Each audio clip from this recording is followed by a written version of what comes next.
Okay, so I have a new guest today. His name is Brett Boles. He is a songwriting coach, and I am grateful that you were accepting my invitation. And before I begin, before I talk and continue talking, maybe you could introduce yourself. Yeah, sure. So my name is Brett Boles. I am a songwriter. I've been a songwriter for it's about 25 years, mostly in the musical theater industry. And I've been developing my social media channels around the process of songwriting over the past 4 years. Um, got about excuse me, sorry, cold. Got about 600,000 followers now between TikTok and Instagram. And I decided last June to leave my public school job. I was a high school choir teacher, so I taught choir to grades 9 through 12, and I decided to leave that to become a songwriting mentor, a songwriting coach. So I opened a essentially an online songwriting school, and got about 80 students from all over the world involved in this thing. And my goal is to teach songwriters um, the craft of songwriting in a way that doesn't cause them to have to spend tens of thousands of dollars getting a degree. They can instead spend way less money than that and have a community of people around them who are all doing the same thing. And it's been uh, the great joy of my life being able to start this program and to teach the next generation of songwriters. Interesting. I will ask the same 11 questions for everybody, and we will begin with the first one. How was your childhood? Oh, I had a great childhood. I actually grew up on a horse farm. My mother was a horseback riding teacher, equestrian person, so we had 28 horses on our horse farm. But yeah, my Wow. life was good. I grew up, I mean, I never wanted for anything. I lived a very privileged life. I have a younger sister, and I my school experience was great for the most part. My parents were very supportive of me. Um, so yeah, childhood was really great. How's your relationship with the parents? For the most part, pretty good. My mother and I have we used to have we used to butt heads a little bit, but we get along much better now. I'm actually at her house right now in South Carolina when he came here with my sister to have our little pre-Thanksgiving tradition with my mom here. So that's good. My parents were divorced when I was 16. So my dad, who I was very close to growing up, I am not as close to now. It's a little more of a challenging relationship with my father now, although we are, we're moving in the right direction in terms of mending fences there. So I feel pretty good about that. Mm, how's your relationship with money? Much better now than it ever used to be. So I, I grew up pretty much having whatever I needed. My grandmother actually won the Connecticut lottery when I was 5. So she and my grandfather won about $13 million, which paid for college for for all 5 grandkids. So I was very lucky that all of that was paid for. Um, and I have a safety net. Like I have the benefit of knowing that I'll never be homeless, which is nice. But at the same time, I'm very much interested in making my own way in the world and not asking for anything from anybody, unless I have no other option. So I 5 years of public school teaching, getting paid very little money for doing a lot of work was really hard. And then I started developing a different mindset as far as money goes. And instead of trading time for dollars, I am now running this mentorship program, this group coaching program, which has been a life changer. So, now I have a lot more freedom than I ever had before. I'm working far fewer hours, or at least I'm working well, I am working fewer hours, but the work that I'm doing is nothing but joy. So every hour I spend doing what I do now is joyful. I feel like I'm retired, at this point because it doesn't feel like work. So now my relationship with money now is way better than it was even, even 2 or 3 years ago. That's nice. That's beautiful. Yeah. What are you afraid of? Ooh, that's a good question. What am I afraid of? Um, I am afraid I'm afraid of I'm afraid of my existence having not mattered. So I'm trying to do whatever I can to leave the world a better place than I found it. If you were not afraid of anything, what would you do? I were not afraid of anything. You know, it's interesting. Um, if I were not afraid of anything, I probably, and I'm getting better at this. Oh, excuse me, sorry. I'm getting better at this, but probably taking more financial risk in my business. Um, in terms of, spending more to make more. And I feel like I still need to be better at that. But I don't know. There's some fear there, I guess too.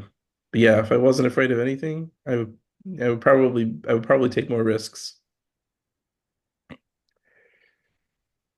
Um, there are two questions which are directed to your business. Hmm. Um, why are you a songwriting coach? Uh, so there are a few reasons for this. One, I am extraordinarily passionate about the craft. It's what brings me the most joy is writing and storytelling. And I'm also really passionate about education, having been a public school teacher and having taught, privately before that. Um, and for me, being able to spread that joy and that learning through the craft of songwriting is is the best way that I know to make my life worthwhile and to bring me as much joy as possible. And life is too short not to spend it doing things that bring you joy. So that is why songwriting coaching for me and to see the light bulb above a student's head when they finally get something, they finally understand something and they're able to take that concept and then apply it to their work and you can Mm. measure the work that they do after acquiring that bit of knowledge, so the work that they did before they knew that thing is that's it's a really special thing. Um, the second question is, what do you offer? Like, do you offer in-person sessions or online sessions or both? Like, how can someone apply and talk to you? Yeah, so what we do a strategy call for each person that wants to apply to the program, and what our program offers is three main components. So one is like a community page, a forum, so we 24/7 support and where we can all sort of keep track of each other and see how we're all doing and ask questions, get questions answered, that sort of thing. We also offer a curriculum of video modules that are self-paced, so it's like all the nuts and bolts of songwriting. Throughout probably about between 6 to 8 months worth of video module content. And then I also do 2 days a week of group coaching calls. Those are 2 hours each. So it's a chance for us all to get together, to talk about songwriting, to share our work, to get feedback from me and from the group. And then I also offer in-person or well, at least live one-to-one sessions as needed. So if somebody has a question or they're struggling with something, I offer, I'm more than willing to hop on a call with them and talk them through whatever they're having a problem with. So all four of those things. Okay, that's a lot. That's really good. The program sounds real interesting. I'm going back to the psychological questions. Yeah. And this is really interesting. If money is guaranteed for life, for you and your family and your generation after you, but the condition is you have to choose a job, what would it be? Like other than what I'm doing now, I don't know. I said one job. I would what I'm doing now. Okay, perfect. This is what I want to do. Mm, Yeah, I'm living my best life. yeah, I do believe that. Yeah. Mr. Brent in one word. Oh. Uh, heart. Heart.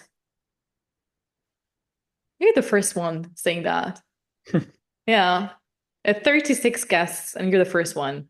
That's what it's all about. If you have your own heart in your hands, what would you advise it?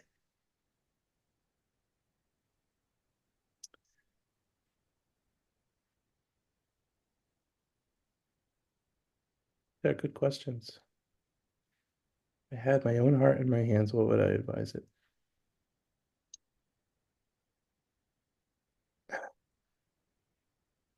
Um,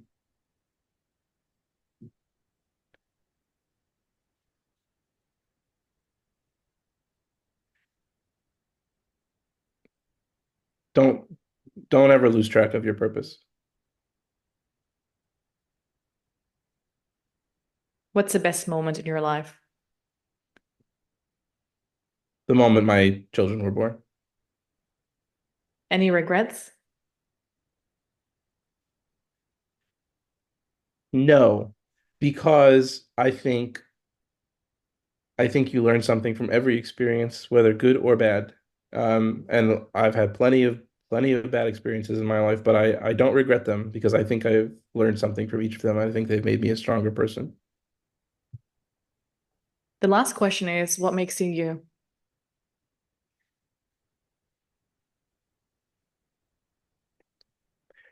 Um, I think what makes me me is my optimism and my continual pursuit of joy and a full heart in everything that I do. I feel that. I don't Thanks. know you, but I feel that. Thank you. Yeah. It's true. I really enjoyed this small, short interview. We're actually done. Thank you. If you want to say anything else, please go ahead. If not, then yeah, we're done. Well, those are some very introspective questions, so thank you. It's great. Thank you. You're not the only one saying that, but it's like a really the purpose behind this podcast or podcast interview is that everybody sits down with these questions and rethink about their life somehow. Hmm. These questions with these 11 questions, and yeah, because everybody is actually the same. And these are the same questions, and I Right. hear very often similar answers, but somehow different answers. It sounds like very weird. Yeah, that's Yeah. awesome. I really like that. This is cool. Okay. We're done. Amazing. Um, wait.